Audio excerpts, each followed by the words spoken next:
Hello my fellow eggheads, this is Liz. I'm a certified technician. Today we're going to go over what to do if you are trapped in a boot loop on your Dell computer. Let's get into it. So first thing you're going to do to turn on your Dell is you're going to hit the power button, and then you're going to immediately start tapping on F2 to enter your BIOS settings.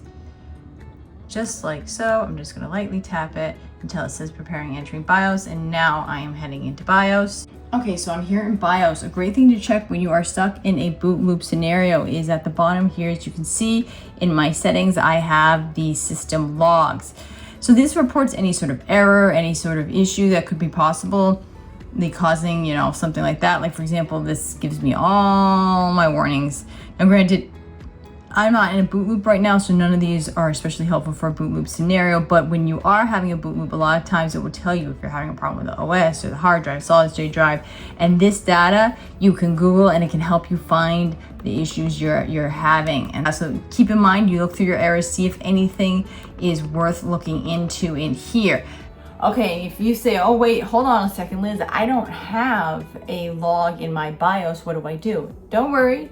We got you covered. Then you're just gonna move on to the next step in the video, which is happening right about now.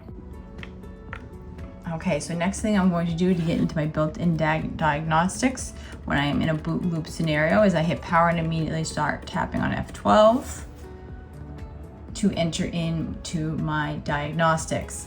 So keep in mind here, if I click on diagnostics right here,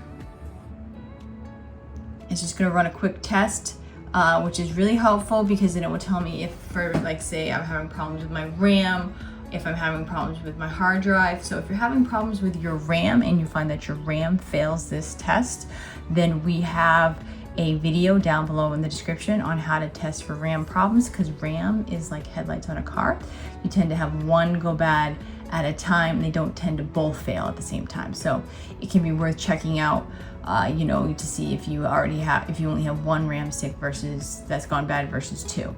The other thing, that if your hard drive fails, we have a video on how to replace a hard drive and reinstall the operating system in the description down below. And so please take a look at that if you find that your hard drive fails.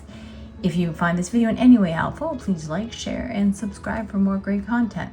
Okay, so I didn't have it plugged in, so it says unable to detect charger, but other than that, the results of my test are clear, so that's not an issue, hardware issue. So we've established that it is probably a software issue. That's okay.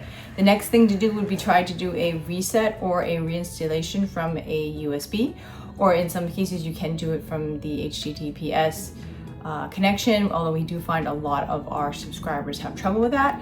So in the description down below, we're going to show you how to just reinstall Windows through a USB. But if you found this video in any way helpful, please like, share, and subscribe for more great content. But from one egghead to another egghead, this is Liz signing out.